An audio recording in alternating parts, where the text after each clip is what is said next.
Hello everyone. आज की इस वीडियो में हम बात करने वाले हैं अपने क्लास 9th के chapter 5 that is Euclid geometry की एक्सरसाइज 5.1 एनसीईआरटी का 5.1 आज हम सॉल्व करेंगे। तो चलिए देखते हैं क्वेश्चन नंबर 1 से हमें क्या बोल रहा है। पूछ रहा है हमसे कि which of the following statements are true and which are false. हमसे दिया गया है हमें स्टेटमेंट और हमसे पूछ रहा है कि कौन सा ट्रू है और कौन सा फॉल्स है। और ट्रू है तो क्यों है, हमें रीज़न भी देना है कि ट्रू है तो क्यों है और फॉल्स है तो क्यों है, उसका रीज़न भी हम बताएंगे। ठीक है, चलिए देखिए फर्स्ट पार्ट हम देखते हैं क्या बोल रहा है कि only one line can pass through a single point. तो हमने पढ़ चुका है, अभी मैंने इस चैप्टर का इंट्रोडक्शन बताया था, उसमें बताया था कि हम एक पॉइंट से कितनी लाइन पास कर सकते हैं। तो इनफाइनाइट नंबर ऑफ लाइंस पास कर सकते हैं। एक अगर पॉइंट आपको दिया हुआ है एक पॉइंट, तो उसके थ्रू आप कितनी लाइन बना सकते हैं, उसके थ्रू आप इनफाइनाइट नंबर ऑफ लाइंस को पास कर सकते हैं। देख लीजिए मैं यहाँ पे आपको दिखा रहा हूँ, ये देखिए बहुत सारी लाइंस होगी ना, तो ऐसे ही आप इनफाइनाइट नंबर ऑफ लाइंस को पास कर सकते हैं। तो इसका आंसर क्या होगा, ये बोल रहा है कि only one line can pass through a single point. एक पॉइंट से सिर्फ एक ही लाइन पास कर सकती है क्या? नहीं, ऐसा नहीं है। तो हम क्या लिखेंगे, false, FALSC, false as infinite number of lines, infinite number of lines, number को शॉर्ट फॉर्म में एनो लिखा, ठीक है। तो number of lines pass through a single point, lines pass मतलब जाती हैं through a single point, through THROUGH, through a single point. ठीक है, ये आपका हो गया फटाक से, है ना, ये हमारा हो गया। अब देखिए सिंगल पॉइंट लिख लिया मैंने। अब देखिए नेक्स्ट पार्ट हम देखते हैं, सेकंड पार्ट क्या बोला कि there are an infinite number of lines which pass through two distinct point. अब ये बोल रहा है कि अगर आपके पास दो पॉइंट, कोई अलग अलग दो पॉइंट दिए हैं, तो उन दोनों से कितनी लाइन पास कर सकती है। तो मैंने आपको इंट्रोडक्शन में बताया था कि अगर आपको दो अलग अलग पॉइंट दिया जाए तो उससे सिर्फ एक ही लाइन पास कर सकती है और कोई दूसरी लाइन नहीं पास करेगी। अगर आप पास करवाएंगे तो वो टेढ़ी मेढ़ी बनेगी, ऐसे वैसे। ठीक है, सिर्फ एक ही लाइन ऐसी है जो पास कर सकती है दो डिस्टिंक्ट पॉइंट से, तो only one line can pass through. ठीक है, यहाँ पे क्या लिखा है कि there are an infinite number of lines can pass through a two distinct point. तो ऐसा नहीं है, है ना। तो इसका भी क्या हो जाएगा, फॉल्स हो जाएगा। हम इसको लिख देंगे false as a single line can pass through two distinct points. तो लिख लेते हैं single line can pass through two distinct points, pass through two distinct points. ठीक है, टू डिस्टिंक्ट पॉइंट्स, ये हमारा हो जाएगा कि नहीं हो जाएगा, डेफिनेटली हो जाएगा। ठीक है ना। अब देखिए, अब हम लोग क्या देखते हैं, सेकंड पार्ट मतलब इसका थर्ड पार्ट देखते हैं। क्या बोल रहा है कि a terminated line can be produced indefinitely on both the side. तो देखिए कोई भी लाइन आप बना लीजिए, वो यहाँ पे सपोज करिए ख़त्म हो रही है, ठीक है, यहाँ पे क्या होगी, ख़त्म। अब आप इसको इनफाइनाइटली प्रोड्यूस कर सकते हैं, जहाँ पे ख़त्म हो रही है ना, दोनों साइड से आप क्या इनफाइनाइटली प्रोड्यूस कर सकते हैं। तो ये बिल्कुल सही बोल रहा है, हाँ ठीक है। तो ये सही बोल रहा है, तो इसको मैं लिख लेता हूँ। अब मैं वीडियो को पॉज करके लिख लेता हूँ ताकि हमारा टाइम वेस्ट ना हो। सो गाइस चलिए देखिए, मैंने लिख लिया ताकि हमारे वीडियो की ड्यूरेशन शॉर्ट हो। यहाँ पे देखिए क्या मैंने लिखा कि true as terminated line can be produced indefinitely. मतलब जो लाइन खत्म हो रही है ना, उसको हम दोनों साइड से क्या इंडेफिनेटली प्रोड्यूस कर सकते हैं। ठीक है, उसको मतलब उसके आगे भी बढ़ा सकते हैं, कोई दिक्कत नहीं होगी। तो ये ट्रू बोल रहा है। ठीक है, अब इसका चलिए हम लोग देखते हैं फोर्थ पार्ट। सो गाइस चलिए देखिए, अब इसका फोर्थ पार्ट देखते हैं। क्या बोल रहा है कि if two circles are equal then their radii are equal. देखिए कभी भी आपके पास दो सर्कल होता है ना, मैं आपको एग्जांपल यहाँ पे दे देता हूँ। चलिए देखिए, यहाँ पे सपोज करिए आपके पास ये एक सर्कल है, और इक्वल कब माना जाएगा, जब ऐसा एक सर्कल हो जो इसी के ऊपर क्या कर दे, कोइंसाइड कर दे। मतलब जब इसके ऊपर रखे ना, ऐसा ये सपोज करिए ये दूसरा सर्कल है और इस सर्कल को मैं उठा करके इसके ऊपर रखूँ और ये दोनों कोइंसाइड हो जाए। कोइंसाइड मतलब कि अब पूरा ये इसके ऊपर रखूंगा ना तो पूरा ये वाला छिप जाएगा, मतलब एक ही दिखेगा। ठीक है, तो ऐसा हो जाए तो उसको क्या बोलेंगे, इक्वल सर्कल। तो उसकी रेडियस भी क्या होगी, डेफिनेटली सेम होगी। ठीक है, तो इसका भी मैं रीज़न लिख लेता हूँ फटाक से।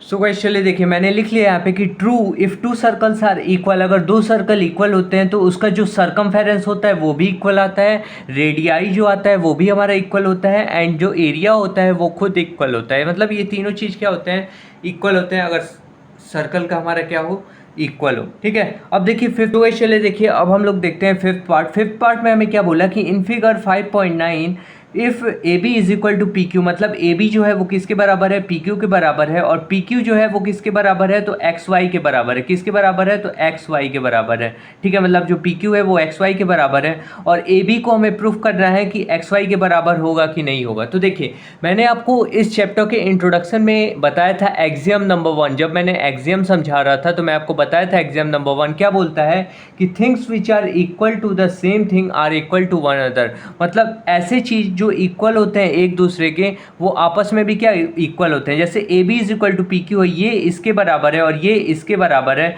तो ये इसके बराबर हो जाता है। ठीक है, ये हमारा क्या बोलता है, एक्सियम नंबर 1 बोलता है यूक्लिड्स का। ठीक है, तो हम इसको क्या लिख देंगे, ट्रू। सही बोल रहे हो भाई, सही बोल रहे हो तुम। ठीक है, तो ट्रू लिख देते हैं। हम यहाँ पे लिख देंगे कि थिंग्स लिख देते हैं। चलिए मतलब क्यों होगा ऐसा, तो हम लिख देते हैं things which are equal to the same thing, equal to the same thing, to the same thing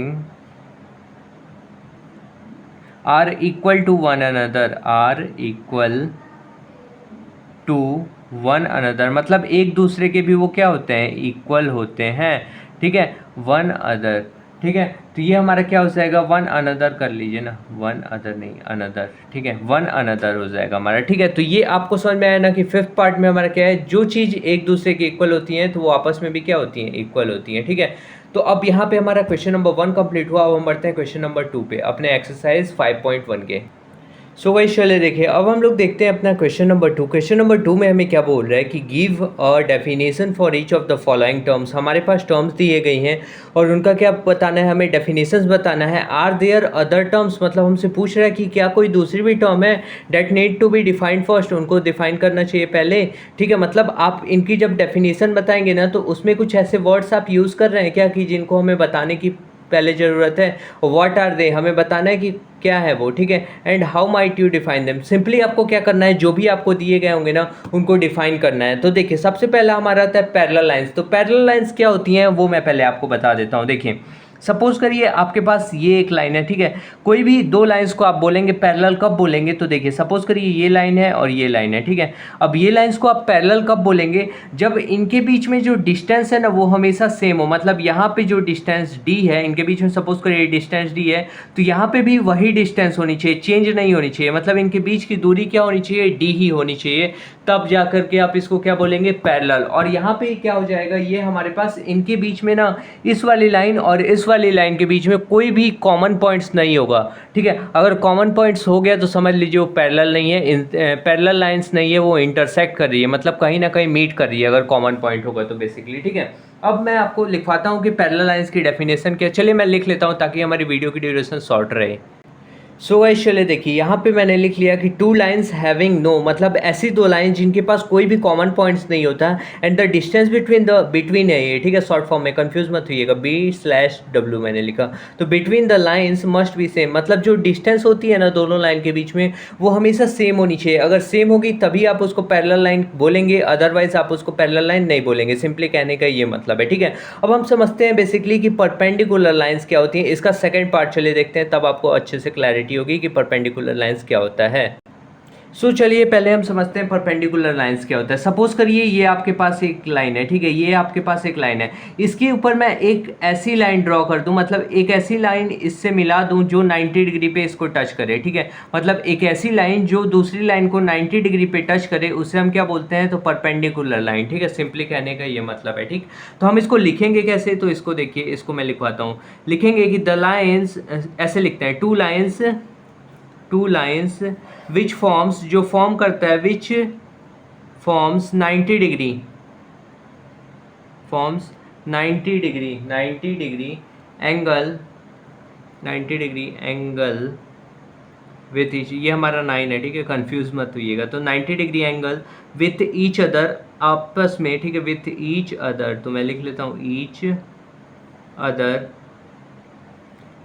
is called, क्या हो जाएगा वो हमारा परपेंडिकुलर लाइंस। तो इज कॉल्ड परपेंडिकुलर लाइंस, हमारा क्या हो जाएगा, परपेंडिकुलर लाइंस। तो ये मैंने लिख लिया, ये मेरा क्या हो जाएगा, तो परपेंडिकुलर लाइंस हो जाएगा। डेफिनेटली हो गया है ना। अब चलिए देखिए, इसका हम देखते हैं क्या, अब इसका थर्ड पार्ट।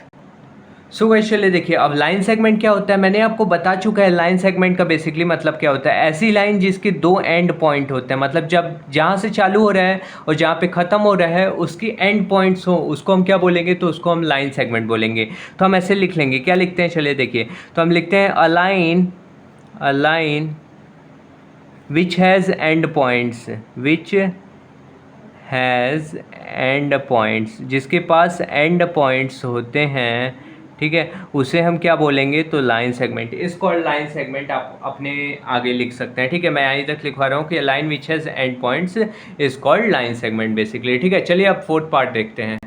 सो गाइस चलिए देखिए, अब मैं सिखाता हूँ कि रेडियस ऑफ अ सर्कल क्या होता है, मतलब सर्कल का रेडियस क्या होता है। तो इतना तो आपको पता ही होगा, उम्मीद करता हूँ। देखिए सपोज करिए ये आपका सर्कल है, इसका कोई ना कोई सेंटर होगा, ठीक है। सेंटर से सर्कल की बाउंड्री तक की दूरी को हम क्या बोलते हैं, तो रेडियस बोलते हैं सिंपली, ठीक है। सेंटर से बाउंड्री तक की, सर्कल की बाउंड्री तक की दूरी को हम क्या बोलते हैं, radius.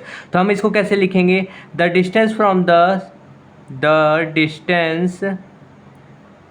The centre of the circle, from the center of the circle, center of the circle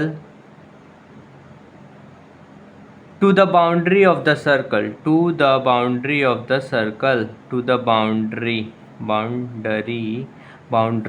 okay of a circle is called क्या हो जाएगा, रेडियस ऑफ द सर्कल। तो is called radius of circle, तो मैं लिख लेता हूँ radius of circle, ठीक है।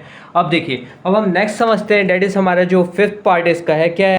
सो गाइस चलिए देखिए, फिफ्थ पार्ट हमें बोला है कि स्क्वायर। तो अब स्क्वायर को कैसे आप डिफाइन करोगे, सबसे पहले इतना तो आपको बनना ही चाहिए कि स्क्वायर को आप कैसे डिफाइन करोगे। सो देखिए, स्क्वायर को आप कैसे बता सकते हैं ना, एक ऐसा क्वाड्रिलेटरल मतलब क्या होता है, जिसकी चार साइड होती हैं, उसको आप क्या, ये स्क्वायर नहीं बन रहा है बेसिकली, ठीक है। ये मेरा थोड़ी फिगर गलत हो गया, ठीक है। रुकिए मैं रफ वर्क में बना दूँ ताकि आपको ज़्यादा क्लैरिटी हो जाए। स्क्वायर मतलब क्या होता है बेसिकली, जिसकी फोर साइड्स होती है ना। तो देखिए सपोज करिए ऐसा फिगर जिसकी चार साइड्स होती हैं और चारों साइड क्या होती हैं, बराबर होती हैं। तो ये देखिए चारों साइड हमारी क्या हो गई, तो चारों साइड क्या हो गई, बराबर हो गई ना। तो आप इसको क्या बोल लोगे, स्क्वायर बोलोगे, ठीक है। अभी एक क्वाड्रिलेटरल भी आप इसको बोल सकते हो। क्वाड्रिलेटरल मतलब क्या होता है, ऐसा फिगर जिसकी चार साइड होती हैं उसकी क्वाड्रिलेटरल। लेकिन स्क्वायर में क्या होता है, यहाँ पे 90 डिग्री, यहाँ पे भी 90 डिग्री, यहाँ पे भी 90 डिग्री और यहाँ पे भी क्या बनता है, 90 डिग्री। मतलब चारों कॉर्नर्स पे हमारे क्या बनते हैं, 90 डिग्री बनते हैं, ठीक है। तो हम इसको कैसे लिखेंगे वो मैं आपको सिखाता हूँ। देखिए आप ऐसे लिख सकते हैं, क्वाड्रिलेटरल का मतलब क्या हुआ, तो आप कमेंट करके बताइए। अभी मैंने बता भी दिया है, अगर आप ध्यान से सुने होंगे तो आप बता सकते हैं। विथ इक्वल साइड मतलब जिसकी चारों साइड बराबर होती हैं, विथ इक्वल साइड्स, ठीक है, equal sides each 90 degree angle, मतलब कि साइड के बीच में कितना डिग्री का एंगल होना चाहिए, तो ईच 90 डिग्री एंगल होना चाहिए। मतलब कि सारी साइड्स के बीच में कितने कितने डिग्री का, इसके बीच में 90, इसके भी बीच में 90, इसके भी बीच में 90, इसके भी बीच में 90 होना चाहिए। तो 90 degree angle is called square. आप उसको क्या बोल सकते हो, तो आप उसको स्क्वायर बोल सकते हो। तो हम लिख देते हैं इज कॉल्ड स्क्वायर, ठीक है ना। अब समझे ना।